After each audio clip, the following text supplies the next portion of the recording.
Well, hello, mamas. Jessica Coulter here. We are wrapping up our series about emotions that are negatively impacting your teen's education. I've talked about anger, overwhelm, and sadness. Today, I want to give you some strategies to help your teens when they're feeling these emotions. Okay. Before we jump into it, thank you so much for being here on Facebook and on YouTube. Also, want to know, as we're talking about these emotions, in case you missed the other videos, I want to know, is your teen good at managing his emotions? What do you think? So, a number one would be, doesn't know how to handle them. A number five would be, yes, my teen feels a certain emotion, knows exactly what to do, how to calm down, how to kind of, I don't know if I want to say deal with it, but definitely manage that emotion. Okay, so let me know 1 through 5 down below. Also, want to tell you I have an awesome homework buster that is available to you for free when you click the link in the description, but stay with us and grab that after the video. All right, so coping strategies. That's the name of the game for today. I want to tell you something about yourself first, mama, before we talk about some strategies that your teen can use in the classroom or at home. And the big thing, one of the most important things I want to tell you why I've got you here is this. Mamas, you have to model the emotions. You not only have to model the emotions, so let your teens see you get angry, let your teens be kind of overwhelmed almost to that point of defeat. Let your teens see you get to that point of sadness, being upset, and let them know that it's okay to feel that way. And then, even more importantly, let them know how to deal with it. Help your teen see, okay, I feel this way, I'm this upset because of this, and then let them see you work through it. Okay, if all your teens see is you being happy all the time, they're going to think there's something wrong with them for being angry. They're going to think, okay, mom never feels overwhelmed, so why do I feel overwhelmed? Okay, we want your teens to see you as real people, and even more importantly, we know that your teens are watching. We know that our teens look up to us, and we have to tell them by showing them, okay, these emotions happen to everybody, not just you, not just teens. There's nothing wrong with you for feeling sad. There's nothing wrong with you for feeling like you're overwhelmed and maybe missing some of those time management strategies. Okay, so definitely, it's one of the big things I want to say today when we're talking about coping strategies, when we're teaching our teens how to manage these emotions so they don't negatively impact their learning. It starts with you. Okay, we have to let your teens see you feel these emotions and then let them see you overcome them. Okay, that you don't stay angry. They don't stay in that point of despair or possibly depression. Okay, we want them to see that you're making an effort to move past it because you know you can, because you have a desire to, and you know it's important. Because if you do these things, your teen sees you taking these steps, then your teen will model you. Okay? So before we talk about those strategies, again, thank you for watching. If you're just now joining us, be sure to hit that follow button on Facebook. And be sure to hit that subscribe button on YouTube. I'm Jessica Coulter, the CEO and founder of Ace Cookie Tutoring and Study with Jessie. And there will be so many more videos all about education, about study skills, and I don't want you to miss them. So be sure to follow and subscribe. All right. So coping strategies. What can your teens do on their own? If they're sitting down to take a test, if they are in a class, the teacher says, okay, we're getting ready to do this group project. What do we do to help your teens? What are those strategies they need?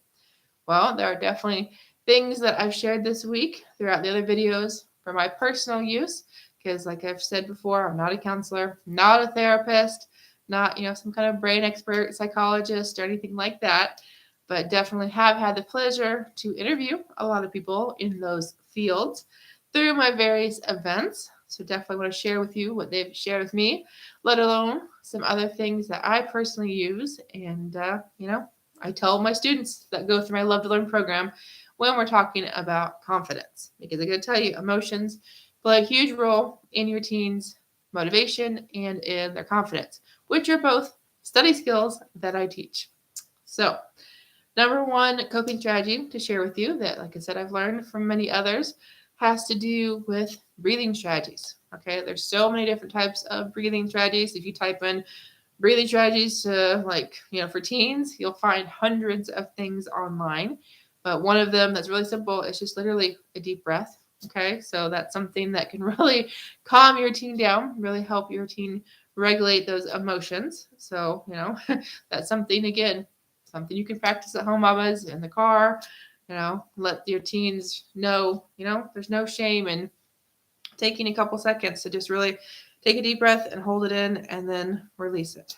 Okay. There's also box breathing, there's elevated breathing, all sorts of different things. And like I said, I can definitely point you in the direction of different resources that I have available from other amazing experts and speakers I've met and learned from, let alone lots of things you can Google. Do you also know you might or might not be familiar with the idea of tapping? That one's pretty new to me. And I don't know how many of you are wooey, but can't say I was a very wooey person, as of a year or two ago. Starting to learn, starting to believe, and just see how important some of these strategies and techniques are. So tapping, one of the things that I recommend to my students and that works well for me is, again, when feeling anxious, when feeling kind of, out of control when it comes to emotions, the idea of the book I read called The Karate Chop, but like right here, and just literally tapping like that can make a huge difference. And your teen doesn't have to go around telling everyone in class, hey, look, guys, I feel, angry. I feel really, whoa, like I'm, no, it's just something you can do at his desk while he's walking to the bathroom, whatever your teen feel comfortable doing, that can happen. Okay. And that's a meridian thing, I think is the word. And again, not an expert on it, but definitely have felt a difference for myself. Okay. And the very last thing I want to mention when talking about coping strategies comes down to the idea of mindfulness. Now that can go 100 different directions. So again, I've had a chance to interview many, many people, learn lots and lots of things. But something I will say is your teens practice gratitude. That's a form of mindfulness. And that can be something like saying 3 things in the morning, I'm grateful for. And it can also be writing a journal every night. Okay. Those are different ways to show gratitude, to practice that. And again, that could be something, mamas, that you incorporate into the family routine, something at dinner, something that just comes up in everyday conversation, however you want to handle it.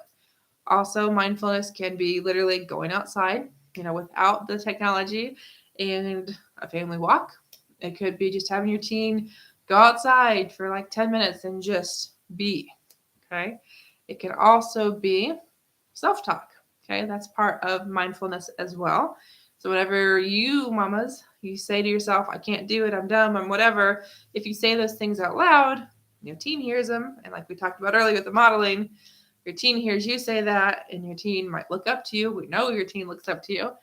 And, your teen sees you thinking, oh, I'm not good enough, or, oh, this is just not something I'm good at. Well, your teen's going to go, well, she's not good at it. Well, then there's probably something I'm not good at, or maybe could be such that, well, your teen uses that as an excuse. My mom's not good at math, so I'm probably not either. Or mom says she's never been able to do that. Well, I'll probably never be able to do it either. Okay.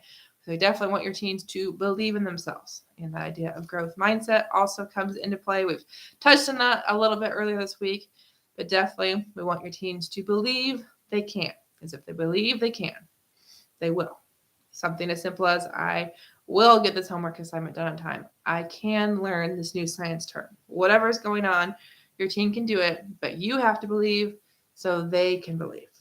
So I hope that helps, mamas, give you some ideas on coping strategies. So things that I have personally used, as well as things I've learned about as a tutor, as a summit host, as well as, someone who is constantly learning and is most definitely a lifelong learner. So thank you so much. Again, if you want that homework buster, I want you to have it. It is 5 tips to bust through your teen's homework objections. So that goes pretty nicely with our theme of emotions this week, because I gotta tell you, emotions and homework pretty closely tied together. And emotions and school, any type of education, even closer tied together. So we'll be talking about emotions that we do want your teens to feel, about education, about school, about learning next week. I have so many other topics planned, But if you've got a suggestion, you want me to talk about something that might help you, your family, your team specifically, drop them down below because I am happy to do a special live in my Facebook group, Teaching Teens to Love Learning, or even a whole series for you here on Facebook or YouTube. So have a great weekend. I'll see you very, very soon. And remember, go to the link in the description and grab my homework buster on my website so you can have those 5 tips to bust your teens' homework objections. Bye, mamas.